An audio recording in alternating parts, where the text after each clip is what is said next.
Bonjour à vous, Alex et Marco. Madame, monsieur, bonjour. Bienvenue dans ce point de l'actualité. La Côte d'Ivoire, premier pays africain à accueillir la Convention mondiale du cajou, un événement placé sous le thème « Quel avenir durable pour le secteur mondial du cajou ?» Le Premier ministre Amadou Coulibaly a ouvert donc les travaux à Abidjan. Il prône la transformation de la noix de cajou. Il a déclaré que le gouvernement ivoirien met en œuvre un ambitieux programme destiné aux investisseurs pour la transformation locale de la noix de cajou. La phase 2 du projet Agir est en marche. À Adjamé, ce sont 500 jeunes qui ont reçu des financements de montant de 256 millions de francs CFA. La cérémonie de remise de chèques a eu lieu à la mairie de cette localité. Le programme est piloté, il faut le rappeler, par le ministère de la Promotion de la Jeunesse et de l'Emploi des Jeunes.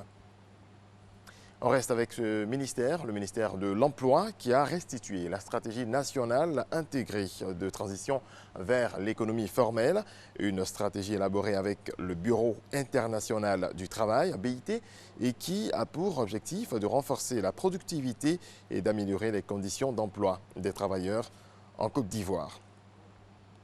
La commission formation professionnelle de recherche de la Confédération générale des entreprises de Côte d'Ivoire, CGECI, a organisé récemment une conférence de presse pour annoncer la première édition du marché de l'innovation et de la recherche.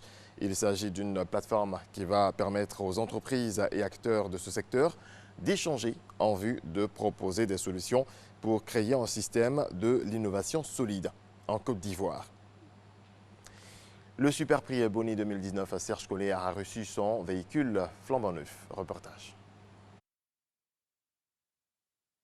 Serge Collier est désormais propriétaire d'un véhicule flambant neuf à bord de son bolide. Le Super Ebony 2019 apprécie le confort de la berline V3 boîte automatique, essence climatisée, caméra de recul avec un intérieur simili-cuir d'une valeur de 10 millions de francs CFA. C'est un véhicule qui va me permettre de travailler beaucoup plus à l'aise, d'être assez prompt sur les différents lieux de reportage. Cette considération sociale qui veut que le Super Ebony puisse quand même être en termes d'image entouré d'un véhicule flambant neuf et de bien d'autres attributs qui justement me donnent cette fierté-là d'être Super Ebony 2019.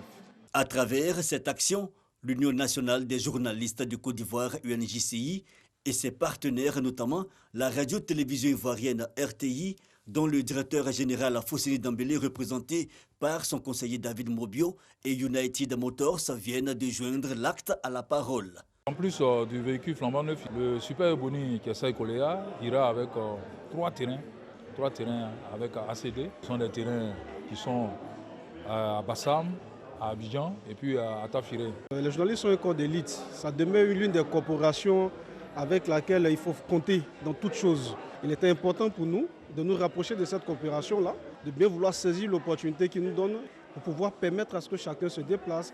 Cette cérémonie de remise de véhicules à Serge Collier Super Ebony 2019, plébiscitée le 18 janvier dernier à Yamoussoukro, est aussi l'occasion choisie pour le lancement de l'opération Un journaliste, un véhicule. Objectif, aider les hommes des médias à avoir une mobilité pour mener à bien leurs différentes investigations.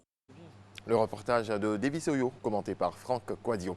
Merci de votre attention, c'est la fin de ce point de l'actualité. On se retrouve à 6h.